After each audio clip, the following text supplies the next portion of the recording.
শরীয়তপুরের কাজিরহাট এখানে কাজের সন্ধানে ভোর থেকে জড়ো হওয়া শুরু করেন শ্রমিকরা। যাদের প্রয়োজন তারা এখানে এসে দরদাম করে নিয়ে যান দেশের বিভিন্ন স্থান থেকে আসা শ্রমিকদের। এই মুহূর্তে শ্রম হাটে আছেন সহকর্মী বিএম ইসরাফিল, সরাসরি যুক্ত হচ্ছে তার সঙ্গে।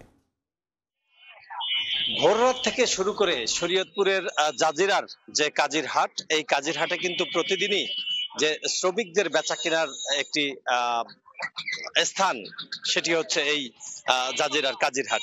আমি আপনাদের দেখাবো যে এখানে কিন্তু সেই কাকডাকা ভোর থেকে অর্থাৎ ফজরের নামাজের আগ থেকে কিন্তু এখানে অদ্যাবধি পর্যন্ত, মানে এই সময়টা পর্যন্ত কিন্তু এখন এখানে অনেক শ্রমিকরা এখনো রয়েছেন। তবে ভোর রাতে যখন ঠিক ফজর আজান দেয়, ঠিক তখন থেকেই কিন্তু এখানে শ্রমিকরা আসতে শুরু করে এবং ঠিক 1 ঘন্টার মধ্যেই অর্থাৎ 5:30টার মধ্যেই শ্রমিকদের বেচা কিনে শেষ হয়ে যায়। এই মুহূর্তে শ্রমিক আমরা কিছুটা কম দেখলেও এখানে কিন্তু আধা ঘন্টা আগে অর্থাৎ 30 মিনিট আগে কিন্তু এখানে দাঁড়াবার সুযোগ ছিল না। অর্থাৎ আমরা দেখেছি যে সাধারণ মানুষ এই এলাকার যারা কাজ করেন, এই এলাকায় যারা শ্রমিকের কাজ করানো থাকেন মাঠে ঘাটে বিভিন্ন কাজে, বিশেষ করে এই মৌসুমটা হচ্ছে আপনার পাট কাটা মৌসুম এবং এখানকার পানিটা কিছু বৃদ্ধি পাওয়া কিন্তু সাধারণ মানুষগুলো অর্থাৎ যারা শ্রমিক রয়েছে তাদেরকে পাট কাটার জন্য তাদের নিজের কাজের জন্য নিয়ে যায় এবং সেখানে আমরা দেখেছি যে এই শ্রমিকগুলো সকাল থেকে একবার ভোর রাত থেকে এখানে দাঁড়িয়েছিল এবং সেই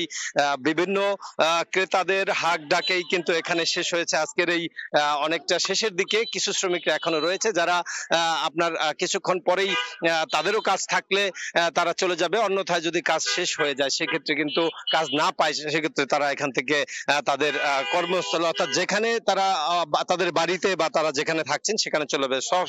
প্রতিদিন সব শ্রমিকই কিন্তু বিক্রি হচ্ছে না।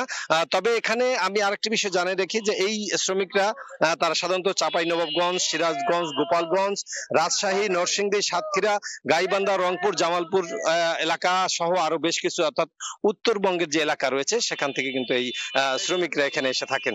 এই যে সড়কটি দেখতে পাচ্ছেন, কিছুক্ষণ আগে কিন্তু এই সড়ক দিয়ে চলাচলের কোনো অবস্থা ছিল না। এখন কিন্তু শ্রমিকদের অনেকটাই কমে গেছে এবং এই শ্রমিকরা কিন্তু দেখতে পাচ্ছেন যে তারা ভ্যানে করে বিভিন্ন ভাবে তাদের যে আজকে যে কাজের জন্য তারা যাচ্ছেন সেই কাজে তারা ইতিমধ্যেই চলে গিয়েছেন অনেক বেশিরভাগ শ্রমিকরা। এখানে তারা যেটা বলছে শ্রমিকরা, তারা চেয়েছেন কেউ 900 কেউ 800 টাকা করে তাদের দৈনন্দিন কাজের কথা বলেছেন। তবে এখনো পর্যন্ত যে শ্রমিকদের 5 থেকে 700 টাকার মধ্যেই তাদের বেচা কিনে হয়েছে এবং আমরা দেখেছি যে শরীয়তপুর, মাদারীপুর সহ জেলা শহর সহ বিভিন্ন জায়গা থেকে এই শ্রমিকদের নেয়ার জন্য এই কাজিরহাটে অর্থাৎ শরীয়তপুরের জাজিরা উপজেলার এই কাজিরহাটে তারা এসেছিলেন এবং এই ধরনের কাজ অর্থাৎ শ্রমিকদের এই ধরনের হাট প্রতিদিন এখানে বসা থাকে। এই ছিল শরীয়তপুর থেকে শ্রমিক হাটের সর্বশেষ খবর। শ্রম হাটের খবর জানাচ্ছিলেন সহকর্মী।